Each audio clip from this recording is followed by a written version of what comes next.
Hello student, मैं मुजम्मिल खान। ये जो हमारा पार्ट 3 है ना, दो चर वाले रैखिक समीकरण, आप यकीन मानना स्टूडेंट, इसमें से 8 से 10 नंबर के क्वेश्चन हर बार बोर्ड के एग्जाम में और कॉलेज के एग्जाम में पूछे जाते हैं। और आपको पता है कि हमें बोर्ड में पास होने के लिए 23 नंबर लाने की जरूरत होती है, लेकिन 10 नंबर तो हमें यही वाला पार्ट दे देगा। तो आप समझ सकते हैं कि ये कितना ज्यादा महत्वपूर्ण पार्ट है। तो फिर कार्यक्रम शुरू किया जाए। अब आपको हमेशा एक बात याद रखनी है, जब भी गणित में कोई चीज नहीं दे रखी हो तो उसे मान लेते हैं। जैसे यहाँ क्या कह रहा है, आफ्ताब अपनी पुत्री से कहता है 7 साल पूर्व मैं तुमसे 7 गुनी आयु का था और 3 वर्ष बाद केवल 3 गुनी का रह जाऊंगा। तो यहाँ पर उनकी उम्र नहीं दे रखी है, ना तो उसकी पुत्री की उम्र दे रखी है और नहीं आफ्ताब की। तो हम यहाँ मानेंगे। मानने का मतलब उसे कुछ ना कुछ XYZ ABCD में लिख देंगे। तो हम यहाँ लिखेंगे माना आफ्ताब और उसकी पुत्री की वर्तमान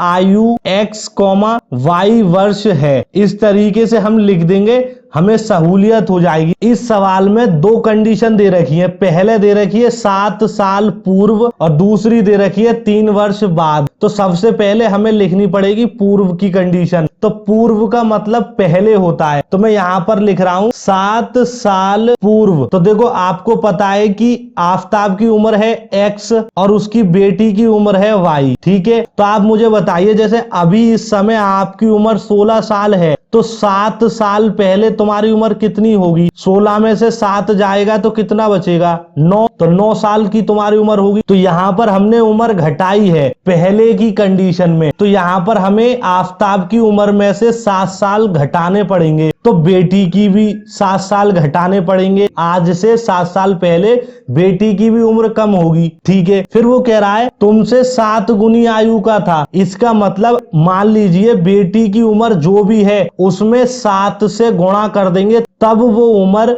उसके बाप के बराबर यानी कि आफ्ताब के बराबर पहुंचेगी। तो हमें यहाँ पर 7 से गुणा करना पड़ेगा। आगे बात समझ में? दोबारा से बता रहा हूं, बस इसमें यही कंडीशन को बनाना कठिन होता है। देखो क्या कह रहा है कि आफ्ताब अपनी पुत्री से कहता है 7 साल पहले। तो सबसे पहले तो हमने यहाँ पर कंडीशन लिखी 7 साल पूर्व, ठीक है। फिर हमको पता है कि वर्तमान आयु आफ्ताब की X है और उसकी पुत्री की Y है। फिर हमने कंडीशन में देखा तो वो कह रहा है 7 साल पहले। तो 7 साल पहले आफ्ताब की उम्र कम होगी, तो हमने यहाँ पर उसकी उम्र कम कर दी यानी कि 7 साल घटा दिए, ठीक है। तो फिर उसकी बेटी की भी कम होगी आज से 7 साल, तो हमने उसकी बेटी की भी घटा दिए। फिर उसने एक और कंडीशन दी, मैं तुमसे 7 गुनी आयु का था। इसका मतलब उसकी बेटी की जो भी उम्र है उसमें 7 से गुणा कर देंगे, तब वो उम्र उस समय आफ्ताब के बराबर बैठती। तो हमने 7 से गुणा कर दिया। अब इसको सॉल्व करेंगे तो X - 7 ऐसा ही रहेगा और 7 का गुणा करेंगे तो 7Y - का 49 हमें मिल जाएगा। अब यहां से इक्वेशन को इधर उधर लाएंगे तो X - का 7Y रहेगा हमारे पास, बराबर में माइनस का 49 रहेगा, और इस वाली वैल्यू को लाएंगे तो ये प्लस में 7 बन जाएगा कुछ इस तरीके से, क्योंकि यहाँ माइनस है, इस साइड पे लाएंगे तो प्लस में बन जाएगा। अब ये प्लस में क्यों बन रहा है और मैं इधर उधर पक्षांतर क्यों कर रहा हूं, अगर ये आपकी समझ में अभी नहीं आ रहे हैं तो इससे पिछली वीडियो में मैंने आपको बहुत ही डिटेल में बताया था। तो आपसे हाथ जोड़ के रिक्वेस्ट है, उस वीडियो को जरूर देख लीजिएगा। ये ओवरऑल जितनी भी चीजें मैं लिख रहा हूं वो ज्यादातर आपकी समझ में आ जाएंगी, ठीक है स्टूडेंट। तो यहां से हमारे पास X - 7Y मिलेगा और 49 में से 7 गया तो माइनस का 42 मिलेगा। ये जो निकल कर आया है हमारे पास समीकरण, इसको हम समीकरण 1 कह देंगे या फिर कुछ भी नहीं कहेंगे, ऐसे ही एक बॉक्स में बंद कर लिख देंगे, ठीक है। अभी ये सवाल पूरा नहीं हुआ है, सिर्फ यहां तक कंप्लीट हुआ है। अब हमें इस कंडीशन को देखना है 3 वर्ष बाद। तो मैं यहां पर उसी कंडीशन को लिख दूंगा,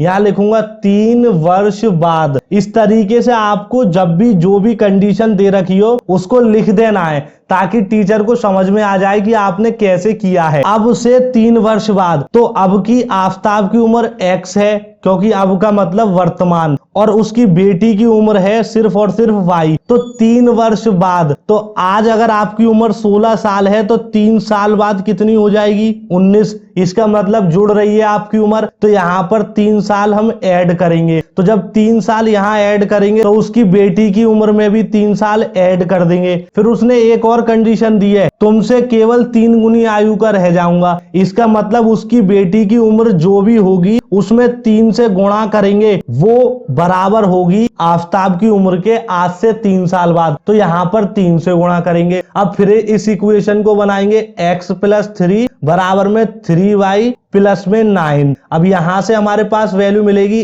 x माइनस का 3y बराबर में 9, और इस 3 को इधर लाएंगे तो माइनस का 3 बन जाएगा। तो x माइनस 3y बराबर में 6। ये हमारे पास दूसरी इक्वेशन बन गई। एक इक्वेशन ये है तो हम उसको भी यहां लिख देंगे, x माइनस 7y बराबर में माइनस का 42। इन दोनों समीकरणों को बॉक्स में बंद कर देंगे और लिख देंगे ये हमारा इस सवाल का बीजगणितीय रूप होगा या फिर विधि होगी। बस इस तरीके से आप अपनी भाषा में लिख दीजिएगा, हमारा सवाल कंप्लीट हो जाएगा एक तरीके से। अभी हमें इसे ग्राफीय विधि से और सॉल्व कर कर दिखाना है, तो उसे कैसे करते हैं वो मैं आपको बताता हूं। ठीक है स्टूडेंट, अब जब भी आप ग्राफीय विधि से सवाल को हल करें तो सबसे पहले लिख दें ग्राफीय विधि, और उसके बाद सबसे पहली जो इक्वेशन यानी कि हमने जो समीकरण निकाला था उसको लिखो, और वहां से किसी ना किसी एक वेरिएबल की या तो x की या फिर y की वैल्यू निकालनी है। तो हमारे पास यहाँ पर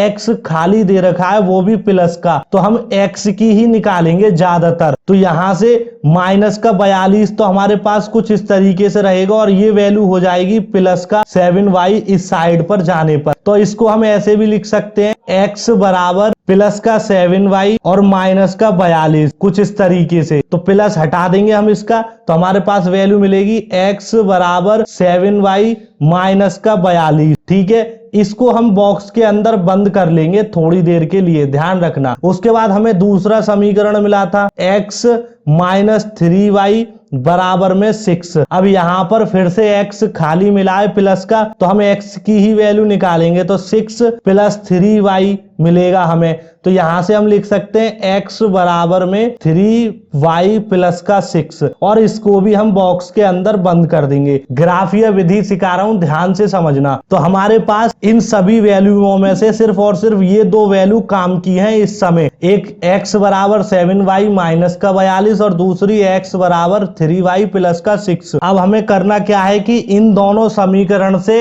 x और y की वैल्यू को निकालना है। तो पहले हम निकालते हैं इस वाले समीकरण, पहले लिखेंगे x फिर लिखेंगे y, और कुछ इस तरीके से 3-3 खानों का एक बॉक्स बना लेंगे। ध्यान से समझना, आप जैसा मैं बना रहा हूं आप वैसा ही बना देना। ठीक है स्टूडेंट, ये हमने सिर्फ इस वाले समीकरण के लिए बनाया है। अगर हमें इसके लिए बनाना है तो फिर से हम यहाँ लिखेंगे x y कुछ इस तरीके से, और 3-3 खानों का एक बॉक्स हम बना लेंगे। तो यहाँ पर आप ध्यान से देखिए y आ रहा है, अगर y हट जाए तो x की एक वैल्यू मिल जाएगी हमें नंबर में। ठीक है, तो हमें कम से कम वैल्यू लेनी है, तो हम इस वाले समीकरण को यहाँ लिख रहे हैं, x बराबर 7y माइनस का 42। अब मुझे यहाँ पर y की एक ऐसी वैल्यू लेनी है जो x की कम से कम मिले। तो अगर मैं यहाँ पर y बराबर 5 लेता हूं तो मेरे पास वैल्यू मिलेगी 5 का गुणा 7 में करेंगे तो 5 7 35 और माइनस का 42 यानी कि माइनस का 7 बचेगा x की वैल्यू। तो हम कह सकते हैं कि भैया y की वैल्यू तो हमने ली है 5, तो x की बची है हमारे पास माइनस का 7। ठीक है,